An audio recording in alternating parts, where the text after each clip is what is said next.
Evening, guys. This will be a little less interactive than last time. We'll do more interactive again next month. We look forward to it. We've got some ground to cover tonight, so we're just going to stay on task. Thank you for joining us. A couple things to mention first and foremost tonight. This is a little bit different presentation than we would prefer. Stuff like this really only gets the legs it deserves if people pass it on to those that need it. If anything in this conversation resonates, please pass it on to someone in the next 24 hours. That being said, if anybody knows how to rip video off Instagram, that wanted to get it to us in Google Drive, we're happy to put it up on our YouTube. We'll send you a shirt or something. Next, casting aspersions on people that I've previously respected is not something that I take lightly. I don't enjoy it at all. I take no pleasure in it, and I really don't like the fact that it happens as often as it does, especially when we really try and avoid it. We're very good at not crying over spilled milk, especially so long after that milk has been cleaned up. That being said, though, we also refuse to lay down. We also refuse to be bullied. And my interest is always piqued when I feel like those doing so are impacting you guys. People fuck with me all the time, and I take it the way I take it. I don't really think too much about it. But when I believe it starts to trickle into the people that we care about, the people that we're trying to help, then that's when we pick it back up. So our public assistance project was engineered and developed as improvement and insulation for everyone, regardless of limitation or location. It was constructed and presented 100% empowerment, 0% marginalization, 0% demotion. In that, we have some of the strongest and fittest people anywhere participating, using it to refine their main movement patterns, using it to improve the things that they're already good at based on just greasing the groove more and harder. So with something like public assistance, we're working in the same exact patterns that we're going to work with much heavier tools. We're working in the same types of bracing and postures and hold durations that we'll use in much heavier implements. For people with either less training experience, less access to equipment, possibly outdoors, possibly traveling a lot, this is just a way to make sure that what you're doing will transfer to all else. It was and is meant as a gateway drug to everything, and in no way a dead end. The people who are participating in it are proving that. I mean, we have some of the fittest people in the world from our chapter out in California doing this. We have some extremely strong people in both sides of the Midwest doing this. We have someone that just achieved a world record in the deadlift doing this. Some of our people here in New York that have provably the heaviest versions of existing kettlebell lifts ever are using simple public assistance strategies to improve what they're doing.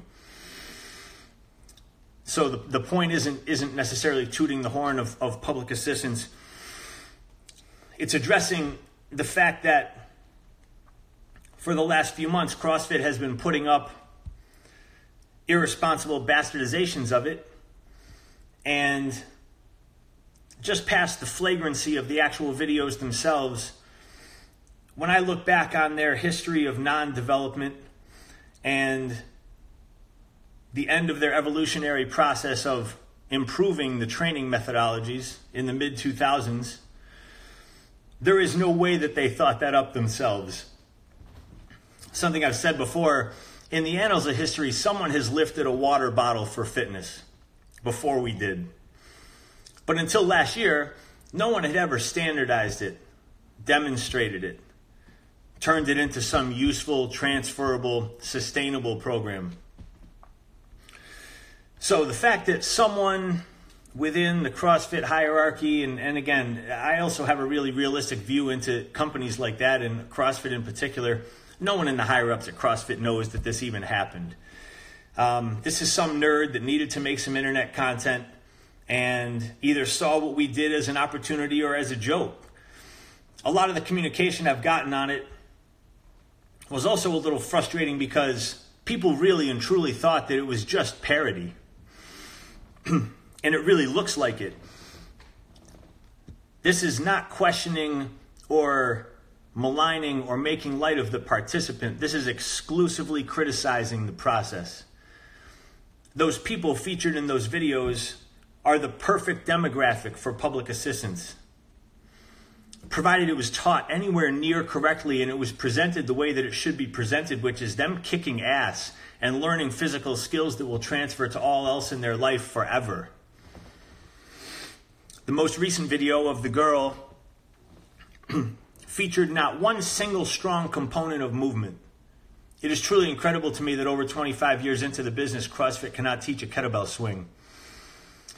But when I distill it down, it's a matter of giving a shit about teaching a kettlebell swing. They don't give a shit about teaching their athletes it. They're not going to give a shit about a person who appears to have less training experience using a water bottle to do it. The scaling for the level changes were terrible and unsafe. The scaling for the pushes were just silly. All of those concepts are excellent. All of those executions are terrible. Anyone who's watching that knew that immediately. There's a crispness and a specificity that happens with good movement patterns that will keep people safe almost no matter what age and almost no matter what kind of compromise. Over the last 15 years, we have trained everybody. We've seen all manner of everybody walk through those doors, and they've all improved if they wanted to improve. Public assistance was born of me traveling around training a bunch of different people in a bunch of different places. Sometimes we had no equipment, sometimes you're outside, all kinds of different variables. And realistically, if you're teaching movement pattern, energy system, transferability, factual transferability, a hinge is a hinge, a push is a push. There are good mechanics and bad mechanics for that stuff. None of it is rocket science, but none of it is non-science. There's just things that work better. The project was born of us wanting to make sure that everyone had access to those details, and now they do.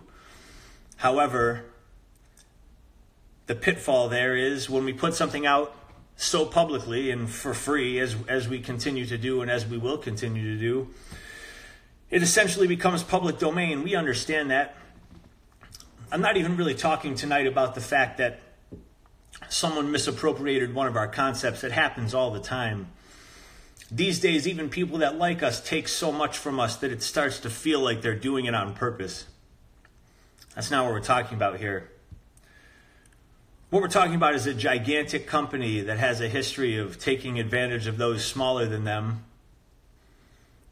Again, taking something from us and then using it in the most disrespectful way possible, which is not even adhering to any of the quality information that was put into its construction. The assumption there would be that it just slid through the cracks. Last month, that was my assumption. When I was sent this month, I started realizing that no, that's not the facts. That's not actually the case. What is actually the case is that consumers demand content at any cost. And when the consumer is so undiscerning because they've been fed so much shit, they can't tell the difference between good and bad anymore. And that's tough. So if we're interested in distilling one thing regarding the actual public assistance project, the videos on the CrossFit site of the people who could absolutely use the public assistance project done properly, doing things that through no fault of theirs are extremely poor and unsafe. is just that we don't mind people borrowing, but we do mind people bastardizing, especially when it's at the expense of others. Lastly, for me, I don't like the notion that even a few people saw what CrossFit was putting out and felt like what they were participating in through us is some sort of a demotion. Because realistically, and this has gotten lost, and I'm not sure CrossFit ever really had this concept sound, but what works for the lowest common denominator, i.e. people in a beginning level of fitness, people with less experience, less equipment, will always work for the higher common denominators, provided it's addressed with the same effort, deliberateness, and intensity. But that circle does not travel back.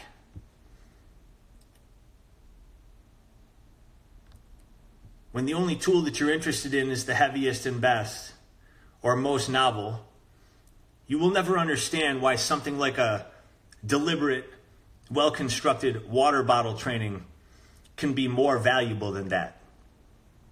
That's something that we're far off from explaining to anyone. But it's important for the people that actually care to know that. And many of the people participating in public assistance know it already.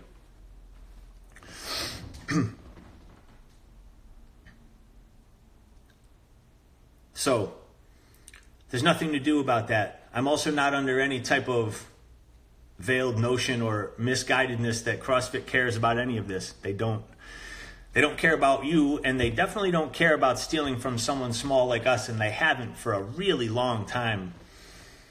And that's troublesome because they came out of the gate really strong, and I think they had a good sense about them. And the purpose of this show tonight is not just to potshot CrossFit. Potshotting CrossFit is the easiest thing on earth right now. Everybody does it. It's like making fun of the Kardashians or something. I also understand casualties of a righteous war. But what I do not understand is turning on your allies when the fight starts to go better. When things start to improve, the people that were trying to help you along should be brought with you, unless they make some type of flagrant mistake that tells you otherwise.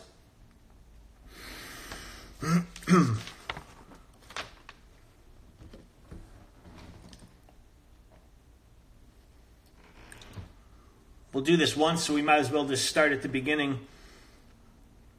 I found CrossFit in 2002, practiced it on my own a little bit, and then in 2003, while I was looking for some warehouse space out in Long Beach, ran into integrated martial arts and what would become CrossFit Long Beach. We were early on CrossFit.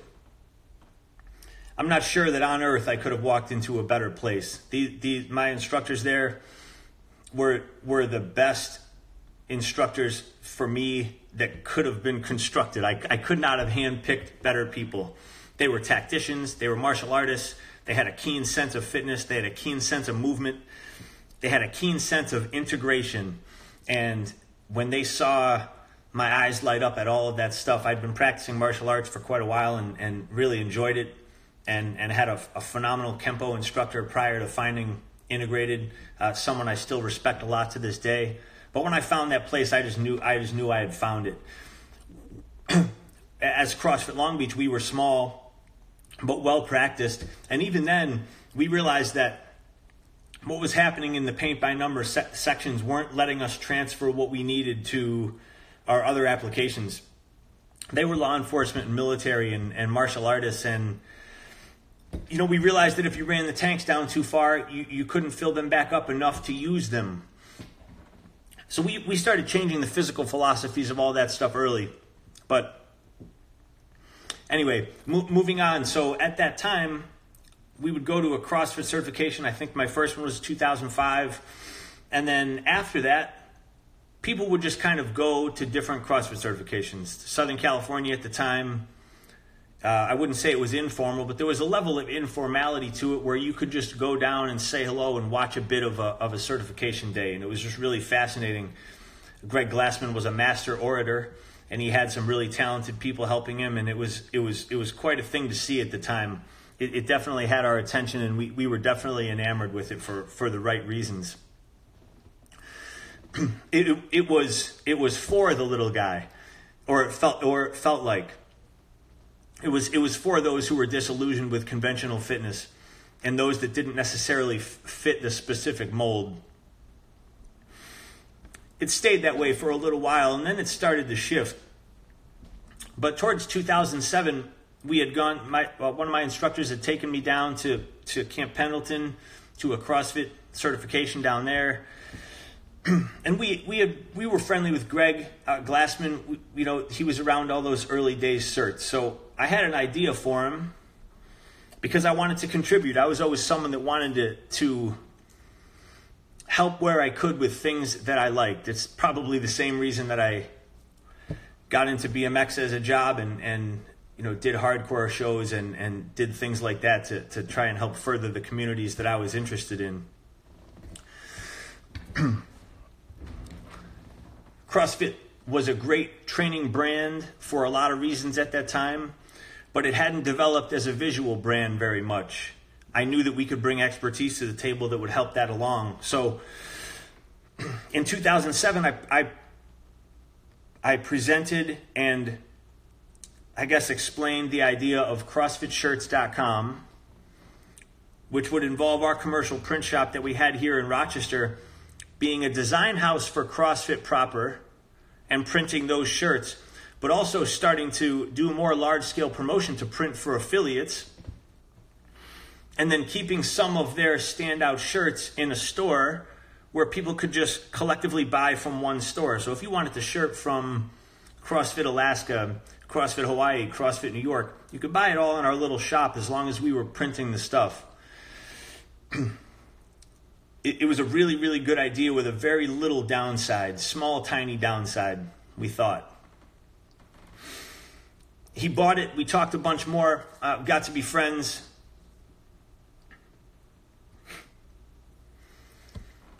I presented the idea at an affiliate gathering in Las Vegas following a stunning introduction from Greg that even to this day is nice to think about. He said some really nice things about me in front of some really great people. The response was overwhelmingly positive, so we put the project on the road. It came out of the gate swinging. We had already been designing some shirts, and the stuff that we were making for CrossFit looked great. The stuff that we were making for the affiliates looked even better, and we quickly developed a really great reputation of over-providing and undercharging for world-class artwork, and then making shirts that matched. It was a great gig. We printed stuff. We sent CrossFit money, and we got to service a lot of affiliates, and we got to give a lot of people an opportunity to get a hold of stuff that they never could. It was fucking cool, and we were helping a brand that we still at that time thought was worth helping with a project that we really thought was a standout. So that was going great. Our print shop in New York, I mean, it had its own problems. There's no way that I'm saying that any of the violations here were the singular end to this situation. We had hired a lot of our friends. They were really talented. We had interpersonal issues and things like that, just like any small, weird business. But the CrossFit thing really brought a lot to the table. The affiliates were much more enjoyable and productive to work with. The CrossFit proper thing was really just helping people learn that there was a different aesthetic possible. And a lot of our design work just came from that. We just made mock-ups and we showed them what we had done for Hell on Earth and Coalition, the bike company, and all different kinds of stuff that we had done in the past. And it created, in my opinion, it created a really cool aesthetic at the time. It definitely changed the brand look. And we liked it. Fast forward, I had been out there to visit a few times, and Greg had bought us some fancy dinners, and we got to be friends where he would just kind of call me on the phone and things like that, and that was nice. It felt good to have someone who I respected and looked up to in kind of a mentor type of way, not in terms of the physicality or not in terms of my physical path, but just in terms of his ability to kind of influence and manage people and things like that. It was pretty astounding at the time. There was a lot about that I also didn't understand at the time. Now I have a clearer perspective on a lot of it. And the perspective on it now is not quite so positive. After the project had been going well for a while, we expanded a little bit because even though the agreement was a handshake one, it seemed solid. Those are probably classic last words for an awful lot of people. They certainly have been more than once for me. But it's still the way that I will conduct myself. Because even though I've made mistakes and errors in judgment in trusting certain people, if I ever have to resort to tons of legalese and all kinds of logistics in order to trust someone or work on someone with a project, then even more than we already think we do, we just exist in the wrong fucking time. So there was no contract, there was no on-paper agreement about what we had going with CrossFit. They were growing a lot. In no way do I take any credit for that growth, but everything looking better certainly didn't hurt. They were very gracious in trusting us with what percentages of what we were selling. And I can honestly say that in our businesses that had a lot of trouble with logistics, that was the only 100% above board, detailed, meticulous accounting we ever did because we appreciated what was going on there. I was employing my friends and my brother and working at my tiny gym and everything because of this project that we had constructed and this really good job we were doing. It was important to me. Well, fast forward again. Sometime in 2009, I got a call from this lapdog of Greg's, Jamie or Jimmy or Jinky or something. Total fucking idiot. Calls me up and pretty kind of casually tells me that as of right now, no one's allowed to use the name CrossFit anymore, except for CrossFit proper, and that includes us. So, without editorializing, because it's a 10-year-old conversation, I'm sure I was pretty confused. I'm sure I was at least a little bit indignant because there wasn't really any explanation given. And I'm sure I asked to talk to someone else because I knew who he was at the time because we'd seen him around, and there's no way that dude is pulling the rug out from under us. So the next day, some fancy pants lawyer called, said the same thing. I'm texting Greg, no response. Calling him, no response. Not surprising. So the lawyer basically said that with this extremely truncated transition period, we were no longer allowed to use the CrossFit name at all. Done. Problem was we had a domain name called CrossFit Shirts. Our branding was CrossFitShirts.com. On their website, where we were getting a ton of the traffic from the affiliates, because it looked like CrossFit had given us their stamp, it said CrossFit Shirts. See where we're going here? The direction change was challenging. We tried a compromise of affiliateshirts.com, but it never really got legs. We still did the same great job, but it seemed to others like CrossFit had disowned us, or we had been spanked and punished, or something. So perception became reality. CrossFit was very influential at the time and much less of a joke than it is now. So an awful lot of people took that to be truth. We were in the kingdom, and then we were out of the kingdom.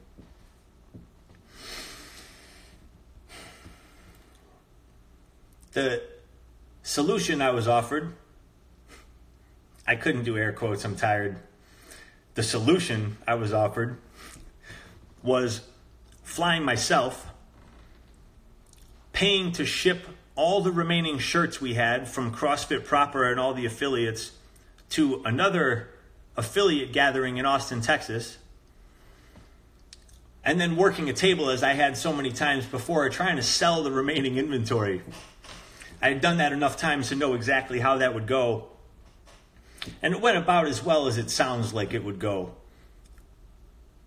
We didn't recoup a fifth of what we had to. We didn't even recoup the trip. So we got stuck with a ton of shirts, the other stuff we were required to give back. And the reality sunk in that this thing had an expiration date if we were gonna even continue it at all. I made a handful of mistakes here. 1, trusting Greg Glassman. 2, doing it with a handshake, thinking someone was actually looking out for us that was in a position like his. And 3, as soon as this rug got pulled, I needed to fire 2 of my friends, and I needed to downsize our business immediately. Anyone that knows me knows that I don't have that much sense. I'm for better or worse, I'm a go down with the ship type. So we thought we could pull it off. We thought we could right the ship. We thought we could keep enough affiliates to keep the thing moving the way it was moving. We were wrong. And within a handful of months, the sound-minded expansion that we had made to keep up with this growing business that we had turned out to be the snake eating its tail, and it put us under. I ended up having to fire my friends and my brother during the Christmas season, close our business. Secondhand screen printing equipment doesn't catch the money that you would expect it to in a weird city like Rochester. And thankfully I had the gym to focus on, although it was still at the time absolutely tiny. There was no money being made there. It was a charity, even more so than it is now. I hadn't really thought about this fold of it until right now, but the amount of time that I was able to dedicate to that once these other projects fell off was definitely really valuable in its development. So, in really kind of a reverse engineered way, Greg Glassman is directly responsible for creating the brand that will take his out.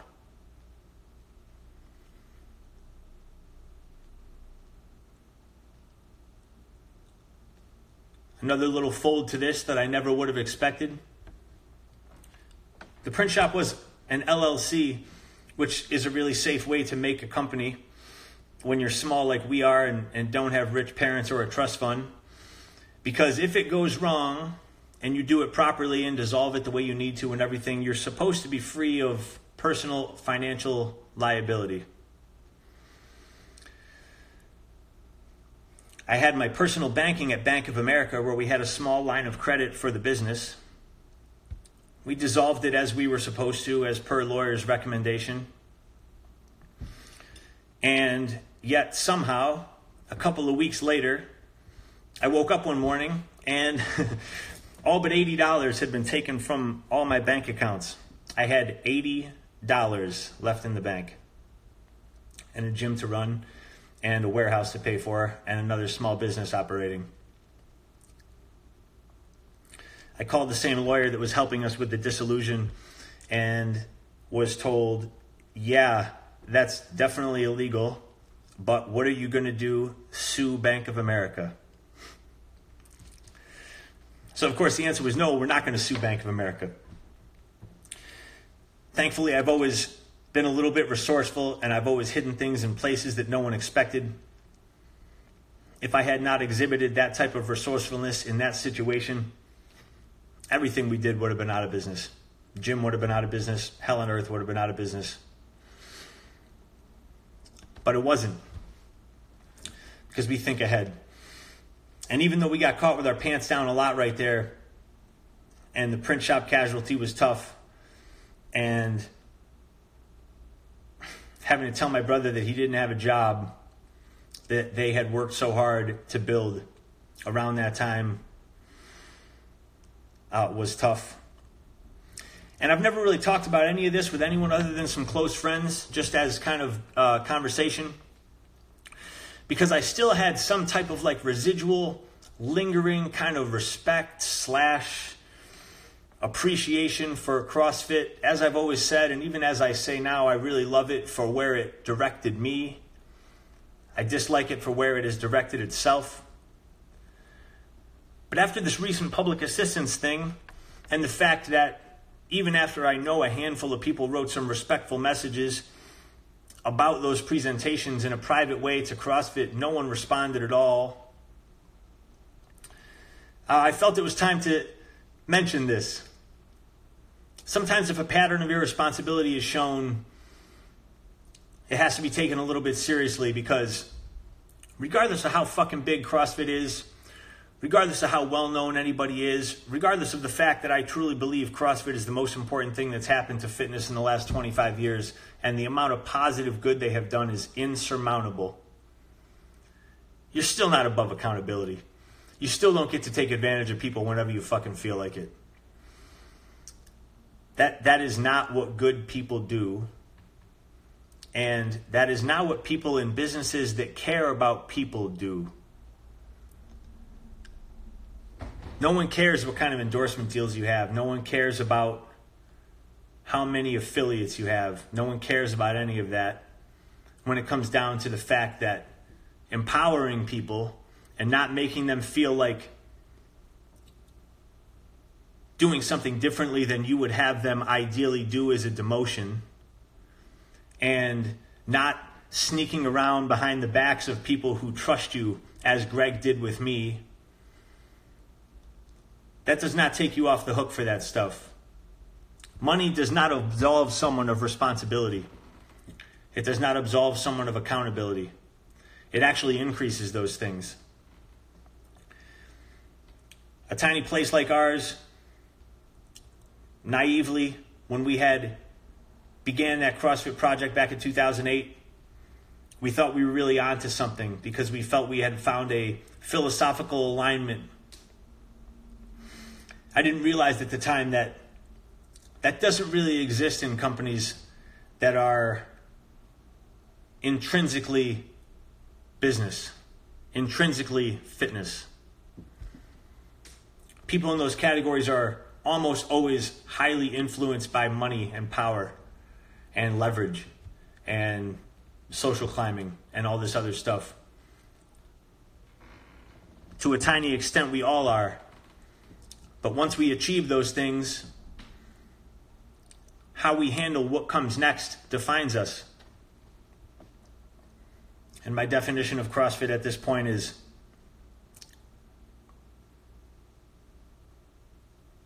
sour at best.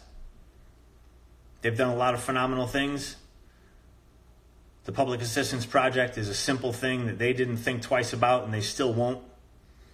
But we think twice about it. Tanking our print shop in 2009 after we had put our asses on the line to co-develop a project is something that they will never again think about. I'm pretty sure Greg hasn't thought about it since 2009.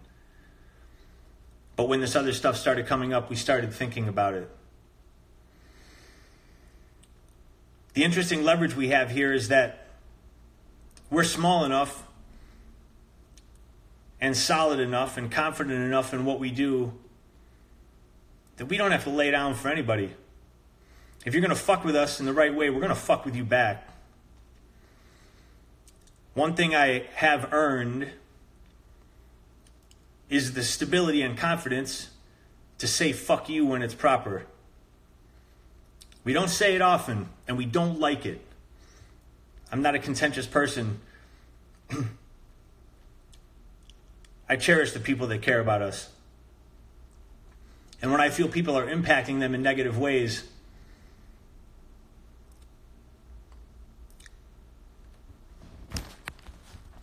the gloves can't be off if they were never on.